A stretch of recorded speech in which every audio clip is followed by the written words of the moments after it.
Tout comme un rongeur, la mer croque goulûment une grande partie des côtes togolaises. Le canton de Gbodjomé, situé sur la côte à près de 30 km de Lomé, subit lui aussi cette agression de l'océan.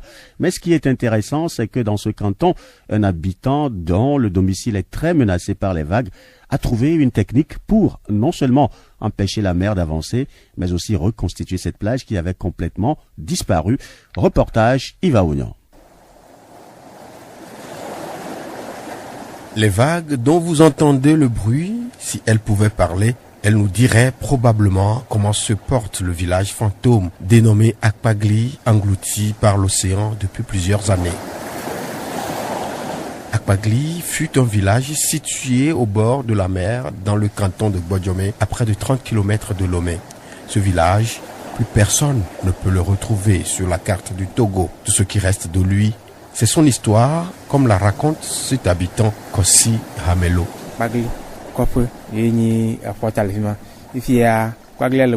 Sur cette plage, il y avait un village qu'on appelait Akpagli. Aujourd'hui, ce village est au fond de l'océan.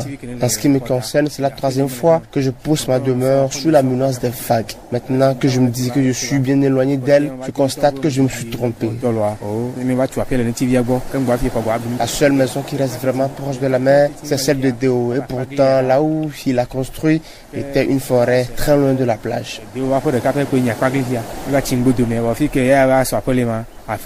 Ce témoignage est confirmé par le chef canton de Gbodjomé, Togbe Koku Ati 4. Ce dernier loue les prouesses d'un homme dont les travaux sur la plage redonnent de l'espoir aux populations du canton. C'est vrai qu'il y avait un grand village sur la plage nommé Akpagli que la mer a complètement englouti. Il y avait même un cimetière. Nous avons été obligés de déterrer nos morts pour les réenterrer ailleurs. Et la mer continue d'avancer.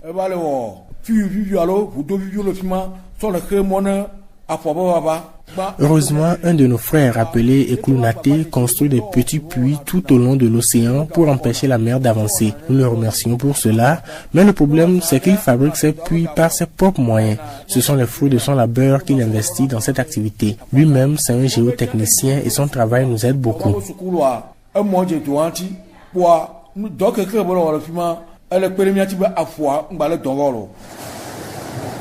Déo Eklounaté est un géotechnicien togolais vivant hors du Togo. Seule sa maison continue de résister sur cette plage incertaine. Depuis quelques années, il a mis en place un moyen pour la protéger contre les vagues. Son neveu, Salomon Eklounaté, alias Sol X-Ray, artiste de la chanson, supervise les travaux. Il nous explique comment cela fonctionne. On a essayé de faire des épis, que nous-mêmes nous appelons des épis-puits. C'est des puits qui sont agencés de manière à lutter contre l'avancée de la mer. C'est-à-dire que ces épis sont placés en perpendiculaire de la côte. Et ces épis fonctionnent de telle sorte que le sédiment de sable amené par la mer est obligé de stagner contre les épis. Et au côté ouest des épis, il y a une stagnation croissante qui empêche maintenant la mer d'arriver sur la côte, c'est-à-dire que de déborder sur le promontoire. Nous avons fait encore presque le même système, mais pas un épi-puits. On a fait un puits frontal qui sert en fait de brise-lames. Très souvent, les brise-lames sont faites dans la mer. Donc, n'ayant pas de grands moyens pour le faire dans la mer, on a fait ça au bord de la côte. Et maintenant, quand les vagues arrivent, avec le sable que contient les vagues de la mer, ça ricoche sur les épis.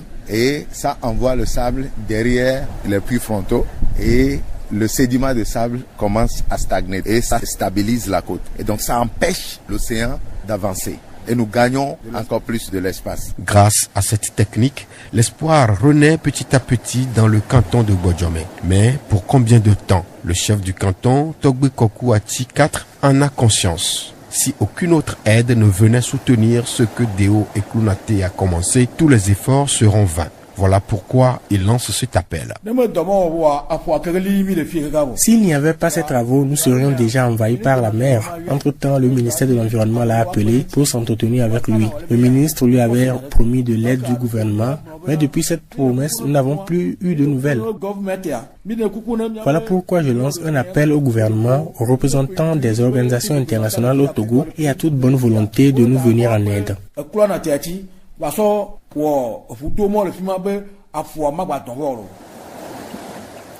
Il est important de souligner que le phénomène d'érosion côtière dépasse le cadre purement national et nécessite des efforts communs au niveau régional.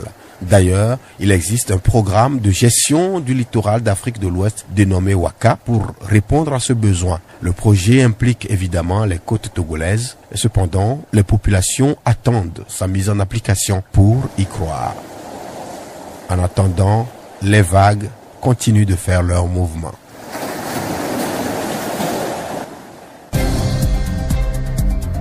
Qui pour venir en renfort aux populations de Gbodjomé pour les aider à déployer leur stratégie de lutte contre l'avancée de l'océan. L'État ou les bonnes volontés attendront de voir les premières réactions.